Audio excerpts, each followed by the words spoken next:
Like I said, in the coming weeks and possibly coming months, the output of the channel is going to decrease. I've been trying to keep up with 2 videos a day. I think I have done that. That's going to have to go away. At some point, I am going to have 1 video a day, and at some point, I'm going to have no videos on a couple days. It's going to happen as I need to do more prep work off screen. There's just going to be certain games that I'm not going to be able to get done on a consistent basis. Darkest Dungeon has always been that, but I powered through it when there were still, when I still wanted to show every run. Now that I don't want to show every run, it's going to be a lot harder for me to get a good amount of videos out. So we will see more of that, where there's just not always going to be a video, but that is all going to be heading toward the channel relaunch. So let's talk about the channel relaunch a little bit. Let's talk about the bright side. We're going to be going through a time with less videos, but we'll come out hopefully better on the other side. So for those of you that missed it, the channel relaunch is basically going to be that I'm going to play games in chronological order. I have a massive list of games. There are a ton of them, and I plan on doing a lot of off-screen work to get this stuff done. I've already done some, and I want to talk about kind of like the structure of what we are going to be doing, because I feel like that's, going to be important. So basically, I'm going to start from the beginning of modern computing, the history of modern computing. That's going to be not necessarily the first video that goes up, but it's going to be the first video that I actually record. I want to get into kind of the meat of it, of the videos, before I do the introduction and all that kind of stuff, because I do plan on doing like a channel introduction. I plan on doing an explanation of why I'm doing things a certain way. But I want to actually get into it to make sure that I have it down the way that I want before I explain it. So today I'm just going to talk about kind of the rough structure of everything, because I don't have it set in stone, because I haven't actually done it yet.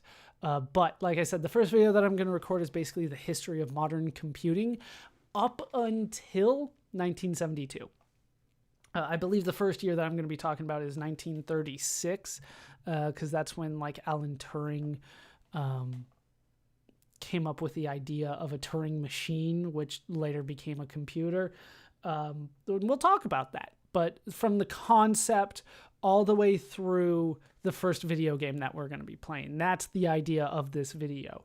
It's going to have a little bit of gameplay in it, but that's not going to be the focus. We're not really doing a let's play in this video. We're doing an explanation of history in this video. That's the idea. I'm going to try to keep it entertaining, don't get me wrong, but there's going to be information. That's the point, is to get information across. So we're going to be talking about the history of computing alongside the history of video games. We're going to mesh that into one video. So I'm going to talk about Birdie the Brain, and nobody knows what that is. It's a giant machine that played tic-tac-toe in the 50s. I want to say 1950 exactly, but I don't. Actually, I do have my notes in front of me. When was Birdie the Brain? Birdie the Brain was 1950. I was right. Yep. It was an arcade game that played tic-tac-toe. And it was at a convention, and a lot of people really enjoyed it. Well, an exhibition, I should say, not a convention. But yeah, we're going to talk about that, and I'm going to show pictures. I obviously can't play Birdie the Brain, but I'll show what it did. We're going to talk about the evolution of video games from the very beginning. This is what the first game looked like. And it's going to be weird, because I can't actually say which one's the first video game, because there's a lot of controversy about what constitutes a video game. And well, I mean, that debate still goes on. We still argue about what's actually a video game and what's not a video game.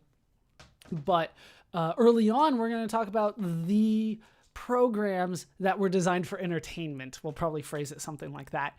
And we'll talk about all the different ones that were created, where they were, how you could play it and what the limitations of the computers were. And then the computers evolve, and then that allowed them to make this game, right?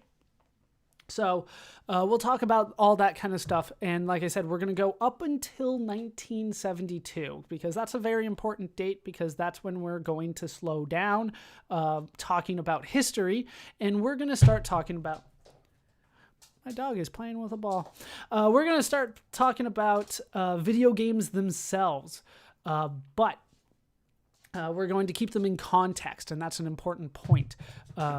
We're going to talk about 1972 in particular, because that's when Pong was released. And that's the first game we're going to talk about in detail. It's going to have its own video. We're just going to talk about Pong.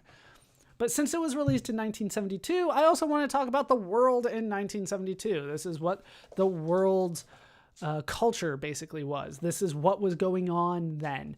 We're going to talk about, when I say culture, I mean stuff like these are the movies that were released that year. These were the big movies. These were the big TV shows. These were the sports that were going on. This is... We'll talk a little bit about politics, but we're going to keep that very minimal, and it's just going to be objective, like this happened, the end. In 1972, it comes up because that's the year that Nixon went to China, and that kind of opened up China to the West. And that's pretty much all I'm going to say about it, right? We're going to mention politics, but we're not going to delve into them because it is important and it's relevant. If there is something that is released that year that I feel deserves more attention, it might be its own video. For instance, Dungeons and Dragons is released in 1974. I believe. It's definitely in the 70s somewhere, mid-70s. 1974, I believe, is the year. We're going to dedicate an entire video to talking about Dungeons and Dragons when we get to 1974. Does that make sense? I think it does. So that's basically the idea. We're going to do the history of computing up until 1972. Then we're going to talk about what happened in 1972. Then we're going to talk about the games that were released in 1972. Spoilers, it's just Pong. We're not going to talk about anything else. It's just Pong. That's the only video game I care about from that year. Then we'll move forward and we'll talk about 1973. I think there is a game that I want to at least look at from 1973, but I'm not sure I necessarily want to play it. Then we'll keep going forward. We'll talk about the year, then we'll play the games, and then we will talk about... the influence that they had, and if there are other games that I didn't talk about in particular, we'll talk about that kind of in a year in review type thing. So that's going to be kind of the structure of the series. When it comes to what I'm going to do about the game itself, I haven't gotten too much into that. I have written like the full script on the computer history, but I haven't written a script. I've done the research and written notes, but I need to organize it into a cohesive script still.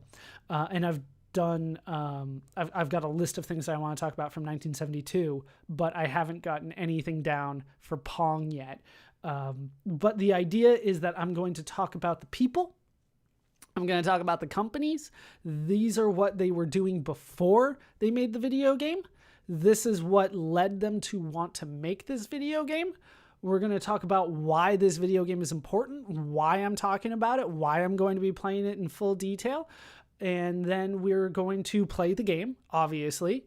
I feel like that's the most important part of this. But I think it's worth mentioning that I'm still going to be doing it. I'm going to play the game.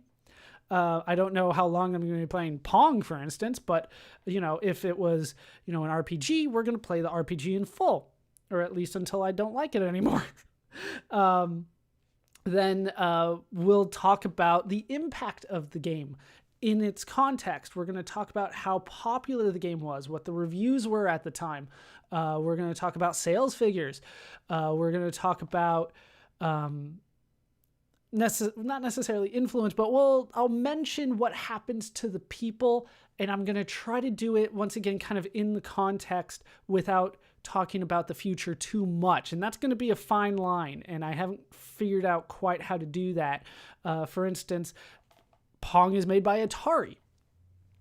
It wouldn't do me any service, and it wouldn't be part of a good video for me to talk about what happened to Atari in 1997. I want to talk about what happens in 1972, and then I'll say like, hey, if like somebody retires or something, I'll go, this turns out to be the last game that this person makes, and then we'll move on from there. But if it's somebody that we're going to keep track of, like Nolan Bushnell, we will say, and we'll get back to his story later, or something like that. So that's the general idea of the structure of the relaunch and what I'm planning to do. I do plan on actually being in front of the camera for some of it. Obviously, I'm not going to be doing stuff while I'm doing the gameplay. I don't feel like that's something that's beneficial. I've never been one for face cam on most games. For something like Pong, for instance, what's the point of having my face on screen? So I don't really feel the need for that. But when it comes to the scripted parts where I talk about the history and stuff like that, I feel like putting a camera on me will help with that. And it'll make things a little bit more personal, and it will help sink a lot of the points home. So I do plan on actually talking about the games and the history with the camera on me, which is not something that I'm entirely used to. I still have to figure out how entirely I'm going to be doing that, especially since it sounds like I'm going to be moving in a few months, but that's like 6 months down the line or so. So we have time to sort this out. But like I said, I haven't had the time really to get into scripting everything and all that, because I've still been focused on getting videos out. And I will say that when the channel is relaunched, I do not plan on having a set schedule. When the videos are ready, they will go up. And that's the way that I plan on doing it. When we first start, there's going to be less videos because of the nature of the video games themselves, right? How I can't play Pong for 6 hours, so we're not going to have too much footage from that.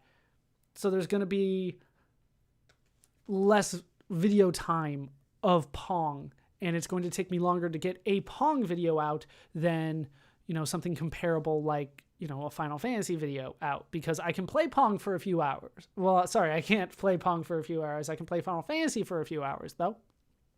So once we start getting into the longer games, the RPGs, the games that take me multiple sessions to beat, then you'll start seeing videos coming out more often.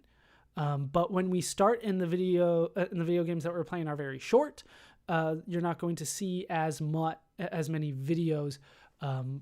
But that doesn't necessarily mean that I am not working as hard.